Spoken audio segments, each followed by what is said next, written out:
ఇది పావు కిలో గిన్నె 16 రెగ్యులర్. ఇందులో శనగలు నీళ్లు పోయకుండా ఉడికించాలన్నమాట. మనం గుగ్గిళ్ళు లాంటివి వేసుకుంటాం కదా, ఏదైనా సరే నేను శనగలు నానబెట్టాను. అవి నానబెట్టిన తర్వాత కడిగేసి ఇలా తీసివేయటమేనండి. గిన్నె మూత కడిగేసాను. మూత ఇదిగోండి, ఇది కూడా తడిగా ఉండాలన్నమాట.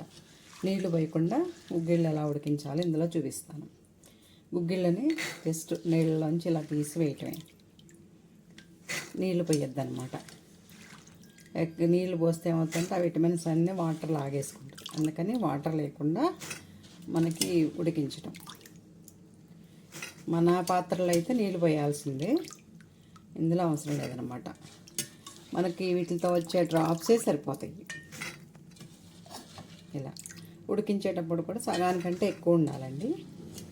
ఏ గిన్నె అయినా సరే సగానికంటే ఎక్కువ ఉండాలన్నమాట. ఇంకా నేను నలుగురు ఐదుగురికి వచ్చేలాగా కొంచెం ఎక్కువే పోసాను.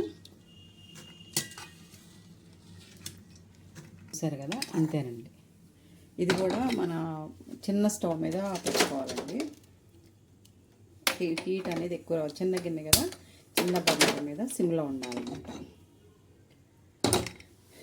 సిమ్లోనే మూత ఇలా పెట్టేసేయాలి. మిడిల్లో మూత ఓపెన్ చేయొద్దు. ఇక్కడ రీడింగ్ 0 దగ్గర ఉంటుంది, ఎల్లో మార్క్ లోపలికి ఉంది. ఇది ఇక్కడ 100 వరకు వచ్చిందంటే మనకి ఇందులో ఉన్నది బాయిలింగ్ అయిపోయినట్టే. ఈ శనగలు అనేవి ఉడికిపోతాయి అన్నమాట. సిమ్లోనే 100 వచ్చేంత వరకు ఉంచాలి. మీకు ఇది కూడా 7 to 8 మినిట్స్లో అయిపోతుందండి. సిమ్లోనే, చిన్న స్టవ్ మీద సిమ్లోనే పెట్టాలి. ఇది మొత్తం అయిపోయాక మళ్ళీ చూపిస్తాను మీకు. ఇక చూసారా, రీడింగ్ 100 వరకు వచ్చింది. ఇదనమాట 100 వరకు వచ్చింది. స్టార్టింగ్ ఇక్కడ ఉంది, ఇక్కడ నుంచి ఇలా 100 వరకు వచ్చింది ఎల్లో మార్క్ అనేది. ఇప్పుడు మనం స్టవ్ ఆపేసాను.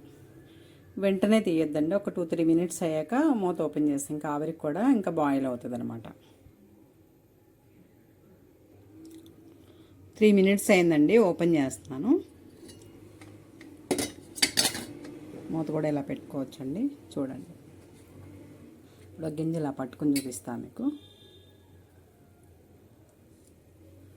ఇదిగోండి, ఉడికింది చూసారా.